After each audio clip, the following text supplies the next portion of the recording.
Oke, selamat berjumpa dengan saya, Tanto Herianto, mahasiswa Universitas Pancabakti Pontianak dengan nomor induk mahasiswa 2010414728.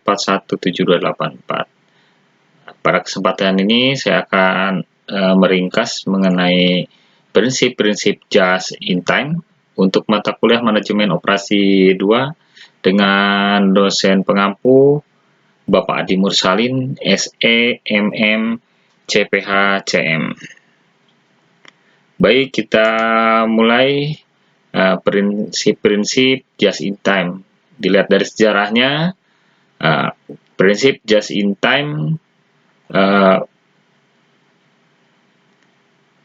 pertama kali diperkenalkan pada perusahaan Toyota Motor Company, di mana prinsip JMP itu merupakan prinsip untuk memerangi pemborosan dalam suatu kegiatan produksi pada perusahaan.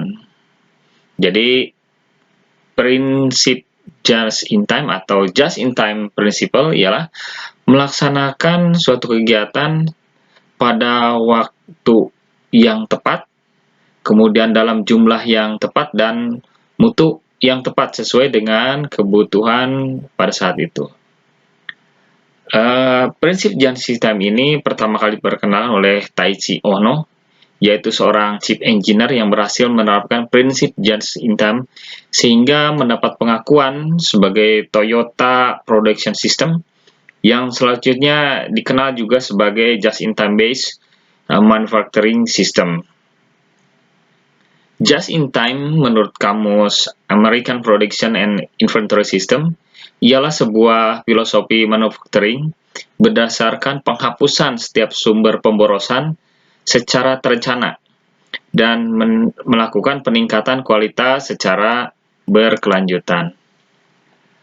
Selanjutnya, berbicara tentang pemborosan produksi, maka kita harus bisa mencari dan menemukan apa saja yang menjadi sumber-sumber pemborosan dalam suatu produksi di perusahaan.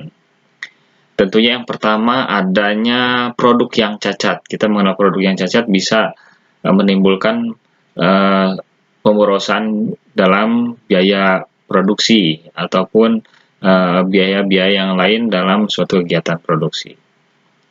Yang selanjutnya adalah kegiatan transportasi dan material handling. Itu juga merupakan salah satu sumber pemborosan dalam suatu produksi yang bisa terjadi baik karena produk yang cacat harus dikembalikan atau penanganan material yang harus dalam pengiriman yang tidak tepat yang bisa menyebabkan produk menjadi cacat.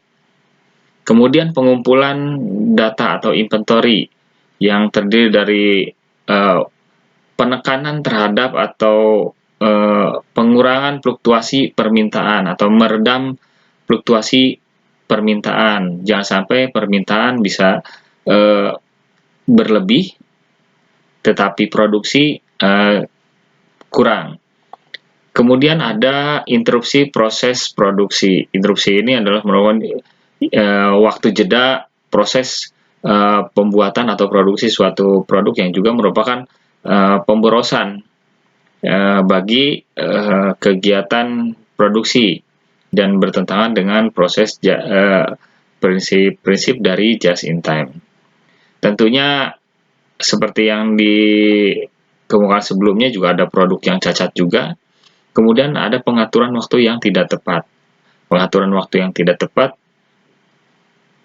dengan pengumpulan waktu yang tidak tepat tentunya bisa mempengaruhi kapan ya produksi suatu barang bisa atau diperlukan untuk diproduksi. Kemudian ada sumber pemborosan yang lain yaitu overproduction atau output yang berlebih, sehingga output berlebih ini mempengaruhi pada kuantitas atau kualitas dari produksi yang harus dijalankan.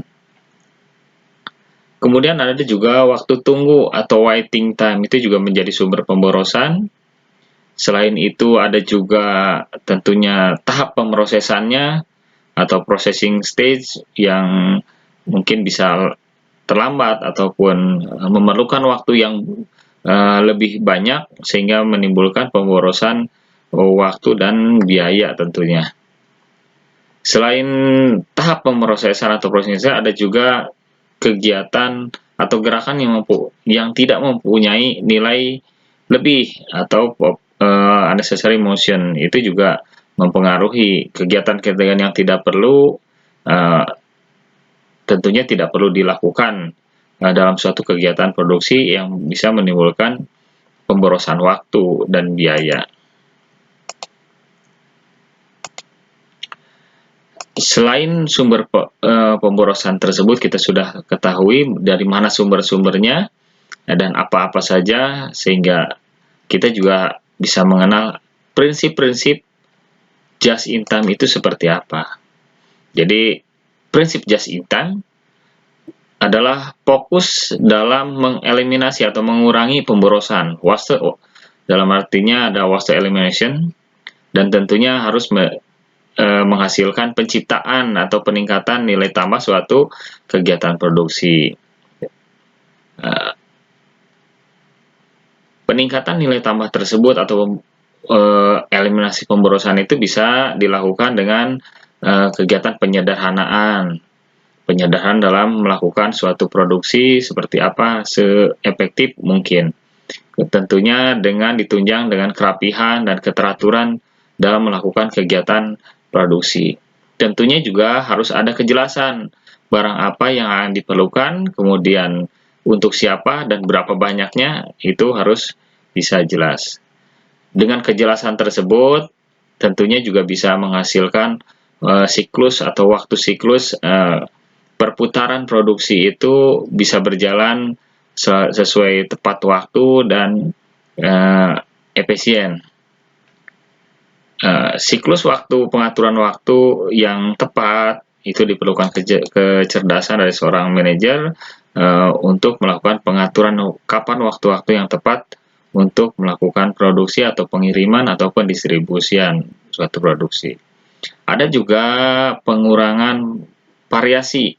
Pengurangan variasi ini dilakukan untuk meminimalis atau mengurangi bahan produk yang digunakan untuk suatu produksi sehingga menghasilkan biaya produksi yang ekonomis mungkin. Nah, pengurangan variasi ini ditunjang dengan pengukuran kebutuhannya seperti apa, waktunya berapa lama, kemudian kepada siapa saja produksi ini akan didistribusikan. Dalam prinsip just in time ini tentunya ada juga keterbatasannya, yaitu pertama, komitmen terhadap waktu. Di sini dalam pelaksanaan atau penerapan just in time di perusahaan untuk menghasilkan hasil yang diinginkan dengan menggunakan prinsip just in time membutuhkan cukup waktu yang panjang untuk memperoleh keuntungan dalam hal finansial.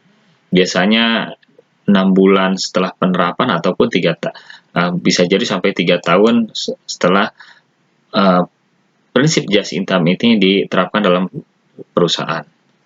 Kemudian ada komitmen terhadap mutu. Keterbatasan kedua ini mempengaruhi terhadap perubahan kebijakan pada proses dan perencanaan produksi, pemecahan permasalahan, dan hubungannya dengan konsumen ataupun dengan supplier. Kemudian keterbatasan yang ketiga adalah kegiatan pengurangan variasi seperti yang sudah dijelaskan sebelumnya. Just in time selalu berupaya menjaga dan meningkatkan stabilitas melalui pengurangan variasi pada pasokan dan proses internal. Sehingga karena pemahaman dalam menekan persediaan, sehingga manajer selalu berupaya untuk meminimalisir persediaan tanpa memperhatikan pemecahan masalah terkait prinsip just in time. Dari prinsip-prinsip just in time itu akhirnya berkembang juga ada yang disebut manufacturing yang efektif. Dari manufacturing yang efektif itu adalah meliputi material requirement planning atau MRV dan manufacturing research planning atau MRV2. Sejalan dengan prinsip just in time yang bertujuan mengeliminasi segala bentuk pemborosan, khususnya di bidang manufaktur, berkembang pula prinsip manufacturing yang efektif, yang tujuannya ya relatif sama, yaitu mengurangi semua penyimpangan atau pemborosan yang terjadi dalam penerapan atau implementasi rencana dan program produksi yang telah ditetapkan oleh suatu perusahaan. Prinsip manufacturing yang efektif ini dikembangkan sebagai model sistem produksi, khususnya material requirement planning atau MRV dan manufacturing resource planning atau MRV2. Demikian ringkasan tentang just in time pada buku manajemen operasi 2 pada bab 4 yang ditugaskan oleh dosen pengampu Bapak Adi Mursalin, SEMM CPH CM. Terima kasih, semoga bermanfaat. Wassalamualaikum warahmatullahi wabarakatuh.